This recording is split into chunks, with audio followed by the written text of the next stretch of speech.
مرکز کی انجیل مختصر تعارف مرکز کی معرفت انجیل اس بیان سے شروع ہوتی ہے کہ یسوع مسیح ابن خدا کی خوشخبری کا شروع یسوع کو ایک سرگرم عمل اور بااختیار شخص کی صورت میں پیش کیا گیا ہے۔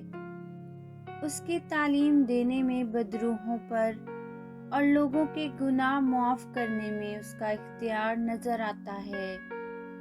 یسوع اپنے آپ کو ابن آدم کہتا ہے، جو اس لیے آیا کہ اپنی جان دے کر لوگوں کو گناہ سے آزاد کرائے۔ مرکز یسوع کے حالات کو سیدھے سادے مگر پرزور انداز میں پیش کرتا ہے۔ وہ یسوع کے کلام اور اس کی تعلیم کی نسبت اس کے کاموں پر زیادہ زور دیتا ہے۔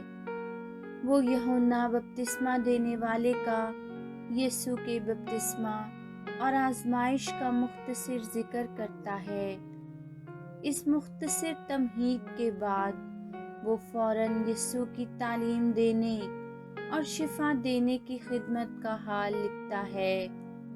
جوں جوں وقت گزرتا ہے، یسوع کے پیروکار اسے بہتر طور سے جاننے اور سمجھنے لگتے ہیں، مگر اس کے دشمنوں کے غصہ میں شدت آتی جاتی ہے۔